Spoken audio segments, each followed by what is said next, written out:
বন্ধুরা, আজ আপনাদের শোনাব বিভূতিভূষণ বন্দ্যোপাধ্যায়ের পরিহাস। অনেক বছর ব্যবধানে মানব জীবনের যে নাটক অভিনীত হয়, যে সূক্ষ্ম আবেদনের সৃষ্টি করে, এই গল্পটি তারই গল্প। রামতারক বন্দ্যোপাধ্যায় যখন মারা যান 1265 সালে, তখন তার সম্পত্তি বেশ ভালোই ছিল কুরুলগাছিতে। রামতারক বন্দ্যোপাধ্যায়ের স্ত্রী পুত্র ছিল না। তিনি তার সম্পত্তি ছোট ভাই রামগতিকে দিয়ে গেলেন। সন্ধ্যার সময় ছোট ভাইকে ডেকে বললেন, কিছু মনে করিস নে রামা, অনেক মামলা করেছি তোর সঙ্গে বিষয় নিয়ে, সব তো রেখে যেতে হলো, সঙ্গে কিছুই নিয়ে যেতে পারলাম না। এখন সব বুঝতে পেরেছি ভাই, কিছুই কিছু না, নকলের জন্যে আসল হারিয়ে বসে আছি। একটা কথা বলি শোন, উঠোনের ওই জবাতলায় আমার 105 টাকা পোতা আছে, তুলে নিস। রামগতির সঙ্গে দাদার মুখ দেখা দেখি ছিল না বহুদিন থেকে। কেউ কারো বাড়িতে যেত না, যদিও পাশাপাশি বাড়ি। রামগতি কেঁদে ফেলে বললেন, দাদা তুমি কি বলছো? আমি জসাইকাঠি থেকে নীলমণি কবিরাজকে কাল সকালেই নিয়ে আসব। কোনো ভয় নেই দাদা, তুমি ভালো হয়ে উঠবে। রামতারক ম্লান হেসে বললেন, এদিকে আয়, আশীর্বাদ করি। নীলমণি কবিরাজকে আর আনতে হয়নি। শেষ রাত্রের টাল আর সামলে ওঠেনি বৃদ্ধ রামতারক। দাদার শ্রাদ্ধ শান্তি রামগতি পল্লীগ্রামের হিসেবে ভালোভাবেই করলেন। লোকে তাকে ভালোই বললে। এতদিন দাদা মামলা মোকদ্দমা করে ছোট ভাইকে নাস্তানাবুদ করেছিলেন, অনেক ফাঁকি দিয়েছিল বুড়ো। রামগতি ভালো প্রতিশোধই নিয়েছেন। শ্রাদ্ধ শান্তি চুকে যাওয়ার পরে একদিন রামগতি তার চাকর হারাদনকে ডেকে বললেন, হারাদন, একটা কোদাল নিয়ে চল তো আমার সঙ্গে দাদার বাড়ি। কেন গো ছোটবাবু, কি হবে কোদাল? চল না বলছি। দাদার বাড়ির উঠোনে পৌঁছে হারাদনকে বললেন, এই জবা গাছের তলায় করদি কি ভালো করে? কেন? দাদা বলে গিয়েছিল টাকা পোতা আছে ওর তলায়। তুমিও যেমন পাগল, টাকা পোতে রেখে গিয়েছে তোমার জন্যে। তুই করদি কি ভালো করে, বকিস নে। হারাদন এ সংসারের বিশ্বাসী পুরনো চাকর, অনেক দিন থেকে রামগতির কাছে আছে। মনিবের ওপর অনেক সময় সে হুকুম চালায়। ভালো মানুষ রামগতি হাসি মুখে সহ্য করেন। অনেকক্ষণ ধরে কোরা হলো, কিছুই পাওয়া গেল না। রামগতি বললেন, উত্তর দিকে কোর দেখি। আবার খানিক পরে বললেন, পেলি নে? আচ্ছা, দক্ষিণ দিকে কোর। 6 ঘন্টা কোরাকুরির পরেও কিছু পাওয়া গেল না। রামগতি এই টাকার উপর নির্ভর করে দাদার শ্রাদ্ধে কিছু বেশি খরচ করে ফেলেছিলেন। হারাদন বললে, তখনই বললাম ছোটবাবু। ওহ, বড়বাবুর আর খেয়ে দিয়ে কাম নেই, আপনার জন্যে টাকা পুঁতে রেখে যাবে। তাই তো বললে যে দাদা মৃত্যুর কিছু আগে। অমন বলে, রোগের সময় কে কি বলে, তাই কি আর দেখতে গেলি চলে? এই ঘটনার কিছুদিন পরে রামগতির মৃত্যু হলো। রামগতির একমাত্র শিশুপুত্রের বয়স তখন মাত্র 5 বছর। রামগতির বিধবা পত্নী ছেলেটিকে নিয়ে চুয়াডাঙ্গায় তার বাপের বাড়ি চলে গেল। যাবার সময় প্রতিবেশীদের বাড়ি বাসনকোসন, পিঁড়ি, খাট, বালতি রেখে চলে গেল। চুয়াডাঙ্গায় রামগতির স্ত্রীর বাপের বাড়িতে শুধু তার এক ভাই ছাড়া আর কেউ ছিল না। ভাইটি মূর্খ এবং গুলিখোর, অবস্থা ভালো নয়। অতি কষ্টে সংসার চলে। গরুর গাড়ি এসে দাঁড়াতেই রামগতির স্ত্রীর ভাজ উকি মেরে বললে, কে গা? ও মা, এ যে ঠাকুরজি। আহা, এসো এসো, এ বুঝি খোকন? এসো বাবা। রামগতির স্ত্রীর চোখে জল এলো। সে যে সংসারে বধূরূপে ঢুকেছিল, সেখানকার অবস্থা এদের চেয়ে অনেক সচ্ছল, অনেক ভালো। রামগতির অংশে 30 বিঘে জমি ছিল প্রজাবিলি। কিছু খাজনা এবং কিছু দান পাওয়া যেত। খাওয়া দাওয়ার অবস্থাও ছিল অনেক ভালো। কিন্তু রামগতির স্ত্রী শিশুপুত্র নিয়ে সেখানে থাকতে সাহস করেনি বলেই দাদার আশ্রয়ে এসে পড়ল। গোড়া থেকেই সে ভুল করেছিল। গুলিখোর দাদার ঘরে সব দিন চাল থাকে না। মামিমা রামগতির ছেলে সতুকে বলে, তোর মামার কাছে গিয়ে বল ঘরে চাল নেই, নইলে খাওয়া হবে না। সতু গুলির আড্ডার দোরের কাছে ভয়ে ভয়ে এসে দাঁড়িয়ে বলতো, ও মামা। কেউ কথা বলে না। আড্ডার রকম দেখে সতুর মুখ দিয়েও কথা বেরোতে চাইতো না। সেখানে দেওয়ালে হেলান দিয়ে সারি সারি লোক বসে আছে। মুখে তাদের লম্বা পেকাঠির নল, কলসির খানা ভাঙার উপর বসানো থেলোহুকোর সঙ্গে সেই নল লাগানো। কারো বিশেষ হুঁশ নেই। চোখ বোঝানো অবস্থায় গল্প চলছে ওদের মধ্যে। সতু বুঝতে পারতো না সেসব গল্পের মানে। তখন তার বয়স 8-9 বছর হবে। মামাকে আবার ডাকতো, ও মামা। মামা আস্তে আস্তে চোখ চেয়ে বলতো, কে রে?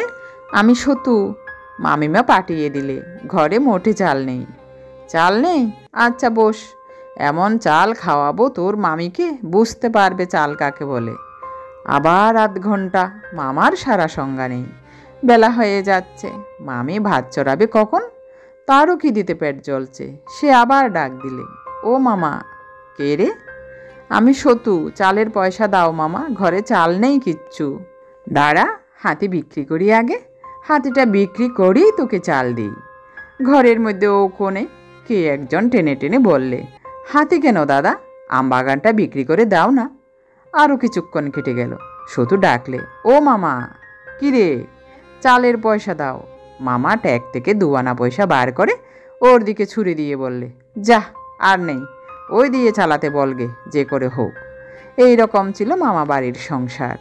মামি খুব ভালো লোক ছিলেন না। ভাত দুটো দিতেন বটে, কিন্তু হাজার মুখ নাড়া দিয়ে আর হাড় ভাঙা খাটিয়ে নিয়ে। সতুর মা ইতিমধ্যে একবার কুরুল গাছিতে গিয়ে দেখেন তাদের জমি জমা অপরে দিব্যি দখল করে ভোগ করছে। তার হয়ে কথা বলে এমন লোক পাওয়া গেল না। মামলা করা একা মেয়ে মানুষের কর্ম নয়। দেখে শুনে তিনি আবার বাপের বাড়ি চলে এলেন। সতু গ্রাম্য পাঠশালায় লেখাপড়া শিখে 2 ক্রোশ দূরবর্তী চুয়াডাঙ্গার হাই স্কুলে ভর্তি হলো। কয়েক বছর অতি কষ্টে পড়াশুনো করে সে 2য় বিভাগে এন্ট্রান্স পাশ করলে। তার বয়স তখন 18 বছর। এই সময় সতুর মা পরলোক গমন করলেন। সতুর মামিমা ওকে বললেন, এইবার একটা চাকরি টাকরি দেখে নাও বাবা, সংসার আর চলে না। তোমার মামাও বুড়ো হয়েছেন, আর তার ক্ষমতা নেই চালাবার। মামাতো ভাই দুটি ছিল অজমূর্খ, বর্ণ জ্ঞান পর্যন্ত তাদের হয়নি। পরের গাছের আম, কাঁঠাল চুরি, মাছ ধরা, এই ছিল তাদের কাজ। সতুর চেয়ে বয়সও ওরা ছোট ছিল, সুতরাং সতুর ওপর পড়ল গোটা সংসারের দায়িত্ব। একদিন ওর মামি বললেন, সতু, একবার যা কুরুল গাছিতে। ঠাকুর জামাইয়ের অনেক সম্পত্তি ছিল। ঠাকুরজি অনেক বাসনকোসন পরের বাড়ি রেখে এসেছিল শুনতাম, দেখে আয় দিকি বাবা। সতুর মাও তাকে মরবার সময় একথা বলে গিয়েছিলেন। বলেছিলেন, অমুক অমুকের বাড়ি বাসন আছে, রূপোর খারু আছে। দাদার তো এই সংসার কখনো আনতে ভরসা পায়নি, উড়ে যেত এতদিন। তারা খুব বিশ্বাসী। আমার নাম করে জিনিসগুলো ফেরত নিবি তাদের কাছ থেকে। বৌমাকে তো দেখতে পেলাম না, বৌমাকে দিয়ে বলবি আমি দিয়েছি তাকে। অনেক দিন পরে সতু এলো কুরুল গাছিতে। 5 বছর বয়সে এখান থেকে চলে গিয়েছিল। সে কথা কিছুই মনে নেই। বাবার কথা মনে পড়ে ওর চোখে জল এলো। হারানো শৈশবের কত আবছাইয়া অস্পষ্ট স্মৃতি মনে জাগে। যেন ওই জানলার ধারে রোয়াকের কোণে করে বাবা তাকে কোলে নিয়ে আদর করেছিল। সেই মুখখানা যেন আজও মনে পড়ে। পুরনো বাড়িতে ঢোকা যায় না। ঘন জঙ্গলে উঠোন ঢেকে ফেলেছে। ছাদের কার্নিশে জিউলি গাছ মস্ত বড় হয়ে আঠা জড়াচ্ছে। বট গাছ গজিয়ে ফল প্রসবের অবস্থায় এসে পৌঁছেছে। তবুও সে পরের বাড়ি থাকলো না। জন ধরে বন জঙ্গল কাটিয়ে এবং একটা ঘর পরিষ্কার করিয়ে নিয়ে সেখানেই থাকলো। সঙ্গে এনেছিল একটা ছোট বিছানা, মশারি, বালিশ। যাদের নাম মা করেছিল মৃত্যুর আগে, সেই সব জায়গায় গিয়ে বাসন চাইলে সতু। তারা বললে, হাঁ বাবা, সে কি কথা, আমাদের কাছে বাসন? সে কবে নিয়ে গিয়েছে তোমার মা? সে কি আজকের কথা বাবা? না না, থাকলে যে দেব না, তেমন অধর্ম কাজ কখনো হবে না আমাদের হারে। না বাবা, সেসব তোমার মা নিয়ে গিয়েছিল। কেউ কিছু দিলে না, অথচ তাদের অবস্থা ভালো। কোঠা বাড়ি, 2-1 জনের দোতলা বাড়ি। সবাই হাসি মুখে মিষ্টি কথায় ফাঁকি দিলে ওকে। 2টো বাঁশঝাড় গ্রামের শ্যাম চক্রবর্তী দিব্যি ভোগ দখল করছেন। খবর পেয়ে সেখানে যেতে বৃদ্ধ শ্যাম চক্রবর্তী হেসে বললেন, এসো বাবা এসো, ও বাঁশঝাড় আমারই। সীমাছাড়া হয়ে পড়েছিল বলে তোমার বাবার সঙ্গে গোলমাল হয় ওই নিয়ে। গাঁয়ের 5 জনকে জিজ্ঞেস করে দেখো, ও আমার পৈতৃক আমলের বাঁশঝাড়। মিটে গেল। সতু ছেলে মানুষ, বিষয় সম্পত্তির কী বা বোঝে, কী বা জানে। ছেলে মানুষ পেয়ে সবাই ফাঁকি দিল ওকে। কেবল মুরুর পাড়ার জীবন ডাক্তারদের বাড়ি ও সত্যিকারের স্নেহ পেলে খানিকটা। জীবন ডাক্তারের স্ত্রী ওকে বললেন, তুই তখন এতটুকু, এখানে আসতিস, তাল শাঁস দিতাম হাতে, খেতিস বসে বসে। আহা, তোর মার তো আর মরবার বয়স হয়নি, অল্প বয়সে মারা গেল। অল্প ভুগি লোক, বস, 2টো মুড়ি খা। কে একজন একদিন ওকে এসে বললে, বাবু আপনাকে ডাকছে আপনাদের পুরনো চাকর হারাধন। সে উঠতে পারে না বিছানা থেকে। আপনি এসেছেন শুনে কদিন কেবল আমাকে বলছে আপনাকে ডাকতে, তা আমার সময় হয় না। সতু হারাধনের নাম শুনেছিল তার মায়ের মুখে, ছেলেবেলায় দেখলেও সে কথা তার মনে ছিল না। লোকটা ওকে একটা ভাঙা কুড়ে করে নিয়ে গেল। উঠোনে একটা কামরাঙা গাছে পাকা পাকা কামরাঙা ঝুলছে। ঘরের দাওয়ায় একটা মাছ ধরা ঘুনি উপর করা আছে। ঘরের মধ্যে অন্ধকারে মেঝের উপর বিছানায় একটা লোক শুয়েছিল। সতু ঘরে ঢুকতে লোকটা বিছানায় উঠে বসবার চেষ্টা করলে, মুখের দিকে চোখ চেয়ে বললে, কে খোকন? আমার খোকন শোনা, আয় কাছে আয়, ভালো করে দেখি। কোলে পিঠে মানুষ করেছিলি তোরে। লোকটা হাও হাও করে কেঁদে উঠল। সতু তো অবাক, চুপ করেই রইল সে। লোকটা বললে, বাবা, তোমারে ডেকেছি কেন বলি? আমি মহা পাপ করেছিলাম, তোমার কাছে সেটা বলি। আমার সব গায়ে ঘা হয়েছে, তার ওপর জ্বর, খেতে পাইনি, কেউ একটু জল মুখে দেবার লোক নেই। তোমার জ্যাঠামশাই মরবার সময়ে তোমার বাবারে বলে তাদের উঠোনে জবাতলায় 500 টাকা পোতা আছে, আমারে সে টাকা তুলতে বলে তোমার বাবা। আমি মাটি করে দেখলাম একটা পেতলের বকনোর খানা দেখা যাচ্ছে। আমি তার উপর অমনি মাটি চাপা দিয়ে ফেললাম। কুবুদ্ধি চাপলো মাথায়।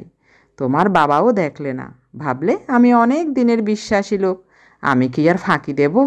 রাতারাতি সেই টাকার বগ্ন আমি তুলে নিয়ে গিয়ে তোমার কাছে বলতে লজ্জা করে আমার এক বিটি হয়েছিল, তার হাতে নিয়ে গিয়ে দিলাম। সে টাকা আমার ভোগে হয়নি বাবা, সেই মেরে দিলে টাকাটা। দিন 15 পরে টাকা নিয়ে সে গঙ্গার ওপারে তার ভন ভগ্নিপতির কাছে চলে গেল। তোমরাও এখান থেকে চলে গেলে। আমার সেই থেকেই খারাপ অবস্থা, এখন আর খেতে পাইনি। যতদিন শরীরে শক্তি ছিল জন খেটে পেটের ভাত চালিয়েছি, এখন বুড়ো হয়ে গিয়েছি, রোগগ্রস্ত, আর খেতে পাইনি। আমার এমন হবেই যে বিশ্বাসঘাতকী কাজ করেছি, পুরনো মনিবের টাকা চুরি করেছি। আমার এমন হবে না তো কার হবে বাবা? আজ তোমার কাছে বললাম, যদি তাতে পাপের বোঝা কমে। আর আমার হয়ে এলো। খোকন বড্ড জোর দুটো একটা মাস, তোরে যে দেখলাম মরবার আগে। সতু কিছুক্ষণ সেখানে বসে দু একটা সান্ত্বনার কথা ওকে বললে, তারপর পকেটে হাত দিয়ে যা কিছু ছিল ওর বিছানার পাশে রেখে ঘর থেকে বেরিয়ে চলে এলো।